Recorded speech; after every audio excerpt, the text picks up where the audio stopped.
Imagine you're 13 years old. Your name is Leslie.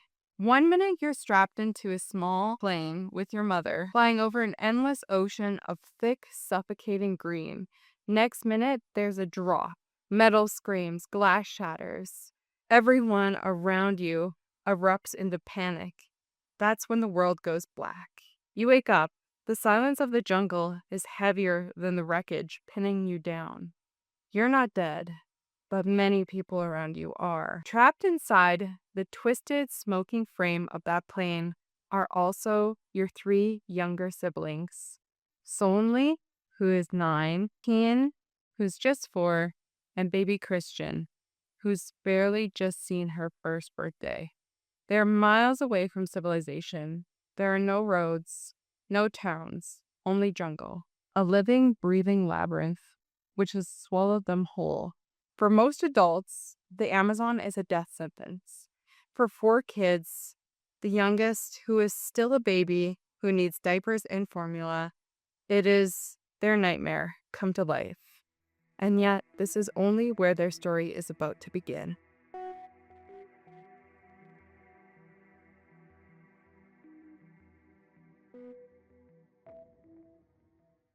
Hi, and welcome to the Decomposing Flower podcast.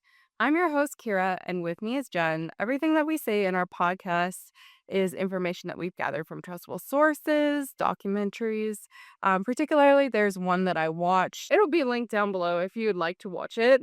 I am going to try to explain this with as much empathy as possible because there's a lot of moving elements and the family is still deeply hurting. This is a case from 2023, so it's very recent.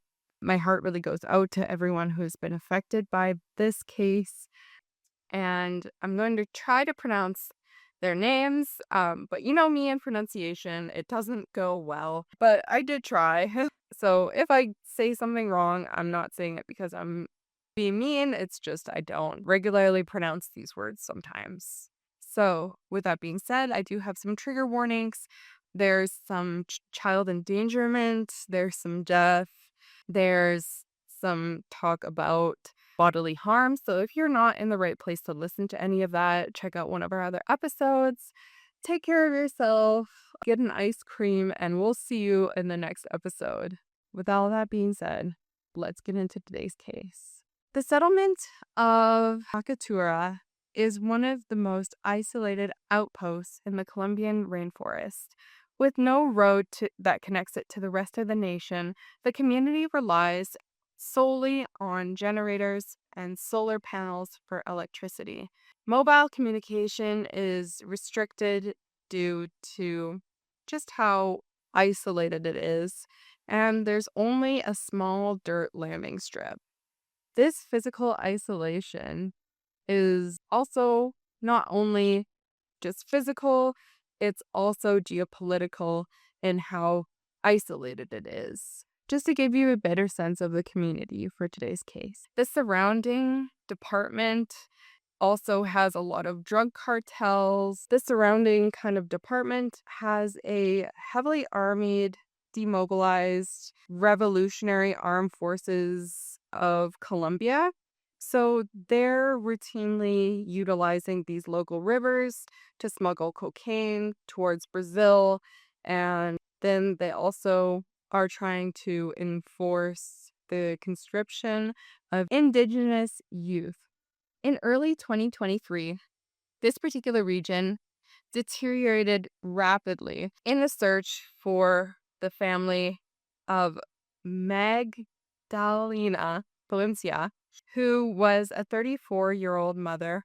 Her partner, Manuel Ranque, oh my gosh, who served as the governor of the Puerto Sabulo, oh my gosh, indigenous reservation, had received direct and violent threats from the Carolina Ramirez front, forcing him to flee to his ancestral territory on foot. Manuel made his way to Bottega to establish a safe home for his family. On May 1st of 2023, Magdalena and her 4 children prepared to join Manuel. Before boarding, she messaged her partner saying, "We're leaving now," as she cradled her 11-month-old infant Christ- Christian. It might be pronounced like that either. Anyways, the children were visibly anxious about their first flight, but their mother reassured them that once they reached Bottega, they would finally be safe from the guerrillas and everything that was kind of happening along the this kind of warfare that was happening. Their captain was Hernando Morales. He was 57, a pilot with over 8,500 hours. There were a couple other people who were on the plane. Herman Hernandez, as well, who was a local indigenous leader, but it was primarily a private charter. The flight was operated on a blue and white single-engined plane, which was managed by Avaline Charters, a company specializing in high-risk routes across the Amazonian canopy. The plane departed Aracarilla, that's a hard one, going towards San Jose del Guaviare. At approximately 7:17, which is 30 minutes into their journey, pilot Hernando Morales issued a distress call, reporting that the engine's revolutions per minute had suddenly dropped to the minimum, and they were about to stall. Air traffic control identified 2 landing strips in the near area, but they received no reply for 15 minutes. At 7:32, the pilot reported that the engine temporarily regained power, although this was short-lived. Minutes later, the engine failed completely. At 7:44, he was heard over the radio, transmitting his final coordinates while yelling, "Mayday, mayday, mayday. The engine failed me again. I'm going to look for a river. I'm going to the water." And that was it. The plane took a sharp right turn at 5,500 feet and fell off the radar. Unable to reach the river for a water landing, he tried his best to stall the aircraft directly into a canopy of trees. And these trees were very, very tall. They were 50-meter tall trees, which was huge. But the impact alone tore the engine from the fuselage, throwing it several meters away. The cabin then fell vertically through the canopy, nosedive into the soft jungle mud. Both the pilot and Herman Mendoza died immediately upon impact from catastrophic head and chest trauma. Magdalena survived the crash but was pinned within the collapse of the nose section of the plane. Her 4 children, which were seated in the rear of the passenger cabin, remained largely intact, escaping with only minor physical injuries. For 4 days, the children remained by the wreckage. Magdalena, realizing her injuries were fatal and her strength was starting to fail, she urged her children to leave the crash site. Her final desperate words to her 13-year-old Leslie was, "Go, get out of here, save yourselves." And that was it. The children left their mother, tears falling from their eyes, as they wandered off into the jungle with no destination in sight, just headed in one direction and went. The environment the children stepped into was a vast green wilderness characterized by torrential rainfall, which it rained for an average of 16 hours a day. It was not only a very rainy and torrential place to even just be walking, but that's not even telling you what's in the underbrush. One of the most venomous snakes on Earth lives here, which is called the Lance pit viper. There's also jaguars and bugs. There's swarms upon swarms of disease-carrying insects. There's spiders. There's, gosh, who knows, just lying under the next rock. Because the children were members of the indigenous tribe, they possessed a deep ecological intelligence that was passed down from their ancestors. Their maternal grandmother, Fatina Valencia, a respected tribal elder, had spent years teaching Leslie how to navigate the jungle build shelters, locate drinking water, and establish edible plants from lethal poisons. Before leaving the wreckage, Leslie gathered a vital survival kit from the scattered luggage, a pink baby bottle for Christian, a pair of scissors, a hair tie, a flashlight, two cellular phones, a small wind-up music box, and a bag of high-calorie flour, which was salvaged from the cabin. This flour sustained them for their first 15 days of their journey, just eating this dry bag of flour. They collected rainwater in soda bottles and constructed a makeshift lean-to using palm leaves with their scissors. But once the flour ran out, Leslie transitioned the family to foraging. Her knowledge of the jungle's seasonal cycles proved critical, as the rainforest was in harvest, meaning that there were lots of fruits that they could eat. She was able to identify that there were aviture seeds, which are very similar to passion fruit, that was coming into harvest. She also gathered oily fruits from babaca palm trees to help maintain some semblance of nutrition as it provides fats. Leslie carried 18-month-old Christian, who marked her first birthday, lost under the dense canopy through the deep clinging mud, while 9-year-old Celine Lee helped to look after 4-year-old Tien. Leslie wrapped strips of torn clothing around the boys' feet to protect them from parasites and thorns. In order to survive the rains and avoid predators, they would crawl into hollow tree trunks. It was kind of like this natural insulation to protect them from predators like jaguars, which are strictly nocturnal hunters. The children were beginning to grow emaciated and dehydrated, their bodies consuming their muscles in order to keep walking. They were eventually forced to just lie down, too weak to walk, waiting in silence as they drifted in and out of consciousness. They survived off of drops of water squeezed from leaves and the occasional seeds they could find. While all this was happening, the Colombian military initiated a search operation immediately after the plane's disappearance on May 1st. But aerial reconnaissance was severely limited by thick mist and the dense canopy.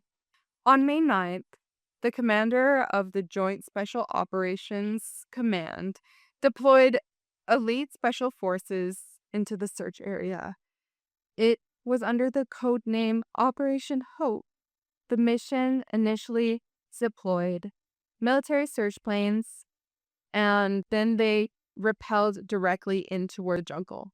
The operation was exceptionally challenging. The soldiers walked up to 6 miles a day through constant rain, navigating in total silence using hand signals to avoid alerting local insurgent groups. On May 10th, they made a breakthrough when one of the units spotted Christian's pink plastic baby bottle discarded in the wet pool. This discovery, along with the subsequent discardings of finding nappies, a pair of pink scissors, a hair tie, and small footprints near a partially eaten fruit, confirmed that the children did survive the crash. There was about 150 elite special forces that went searching. They used GPS trackers, satellite, and thermal imaging in order to try to find them. Even though people on the ground weren't making noise, radios above made noise and tried to find the kids. There was also helicopters dropping food kits, night flares, anything they could do to try to save these kids. Realizing the limits of modern military tracking, they integrated using indigenous volunteers into the search. This collaboration was a huge shift, as both factions had a deep mistrust of one another. However, they would do anything to rescue these kids. The military provided infrastructure, satellite coordination, and radios, while the indigenous guardsmen provided their knowledge of the jungle. The joint search was highly creative. Helicopters blasted a recorded loop of Fatima Valencia, calling out to her grandchildren, urging them to stay in one place while planes fired flares at night in order to light up the forest floor to find these kids. While search teams worked hard on the ground, the search became a high-profile political issue. President Gustavo Petro, facing a major wiretapping scandal and slipping approval ratings, was desperate for some sort of positive narration on his whole presidential election. On May 17th, he wanted a victory, and this led to a big political blunder as he had tweeted that the children were found alive. But it turned out this announcement was premature. He was just hoping for any sort of good news for people to vote for him, being like, yep, it's because of me that I'm the president and these kids were found because of me. So that happened at the same time, which kind of dissuaded from the search a little bit. A local aircraft captain had heard rumors from local residents that the children were traveling downriver. When the airline ground forces could not confirm the story, the president deleted the tweet admitting that he had been misinformed. By early June, the search was at a breaking point. They had marched thousands of miles. Many indigenous volunteers had fallen ill with jungle fever, and the children continued to hide from the search parties out of fear of the uniform because they didn't really know if these were warriors or cocaine smugglers or who these people were that were searching for them. You can't exactly trust the military. A breakthrough came from ancestral spirit practices. On the 39th day of the search, Don Rubio, a respected indigenous shaman, led a traditional ritual. The trackers prepared by chewing cocoa powder mixed with tobacco paste, and they prayed, making the sign of the cross before Don Rubio as he tried to seek spiritual guidance. During his vision, the shaman reported that he had transformed into a jaguar in order to confront the mischievous spirit of the jungle that was keeping the children hidden. Don Rubio heard a baby cry and saw the children alive, but extremely weak, resting near a massive palm tree protected by paho leaves. He pointed to specific coordinates on the search maps, predicting that they would find the children there the next day. Sure enough, on the 40th day, the search relied heavily on a 6-year-old search dog named Wilson. He was raised by military handlers since he was a puppy. Wilson, he was an exceptionally strong tracker who had successfully located the baby bottles. On the evening of May 17th, however, Wilson became disorientated by the extreme humidity and the scent of wild animals. He chewed through his collar and disappeared into the jungle. Evidence suggests that Wilson found the children long before the search teams. When the children were rescued, they recounted that a large dog had stayed with them for several days, keeping guard and playing with them.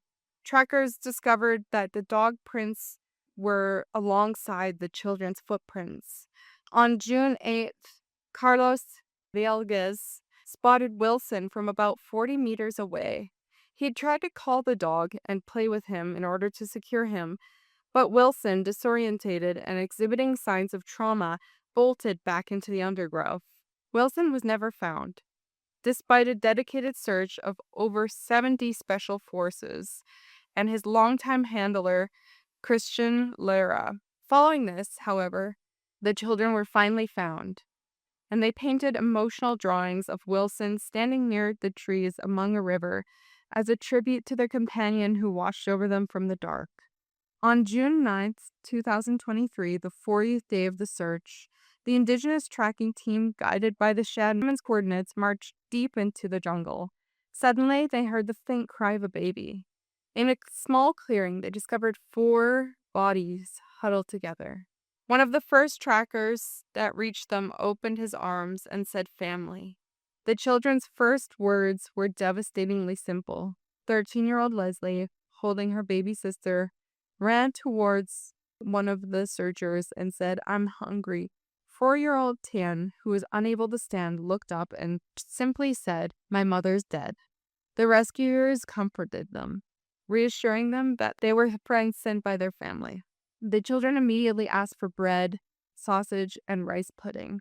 Because the undergrowth was so dense, the helicopters could not land, and the starving children had to be carefully winched up into a hovering helicopter in almost complete darkness. They were immediately flown straight to the hospital. A national celebration of the children's rescue was quickly overshadowed by a dark and complex tragedy. As the children recovered from severe malnutrition and dehydration, as well as bug bites in the military hospital, a bitter custody battle erupted. The maternal grandparents, Maria Valencia and Narciso, petitioned the state for full custody, making serious allegations against their father. Their grandfather accused him of extreme domestic violence, alleging that he had routinely beaten Magdalena and the children. They frequently had to flee into the forest in order to hide from his violent outbursts. The grandparents also pointed out that he was only a stepfather to the 2 older girls.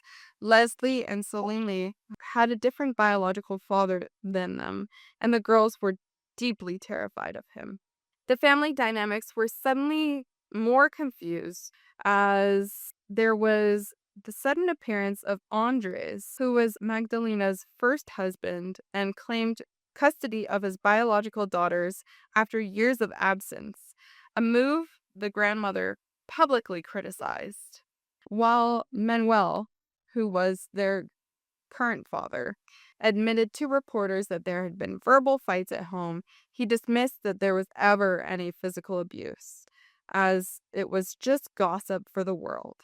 However, the Family Welfare Institute of Colombia intervened to protect the kids. The agency barred Manuel from seeing the older children and placed all 4 siblings under protective state custody. Rumors began to emerge that the children had actually hidden from the search teams, not only because of their mother's warnings about the armed actors in the guerrilla warfare, but also from fear that their father would beat them for getting lost. The legal battle culminated on August 11th, 2023, when Manuel was arrested. He was charged with domestic abuse and sexual abuse of a minor, involving allegations of mistreatment against his stepchildren prior to the plane crash. On June 7th of 2025, a Colombian court officially convicted Manuel of raping a minor, sentencing him up to 20 years in prison. The children remain under the protective custody of the state, where they were enrolled in an educational system and shielded from a cycle of domestic abuse that overshadowed their survival story and healing. Ultimately, the survival of 4 children was not a simple stroke of luck. It was a testament to their ancestral survival skills, which was passed down through generations, and the extraordinary leadership of the 13-year-old Leslie, who kept her siblings alive under the most challenging place to stay alive in Earth. Unfortunately, that's where we're at in today's case. I wish I had something more hopeful and an update on how the kids are doing, but there really wasn't too much I could find. Again, check out that documentary if you're interested in about hearing more about this case. But that's where we're at for today. Thank you so much for listening, and I hope I conveyed this case with as much empathy as possible. We'll see you in the next episode. Bye.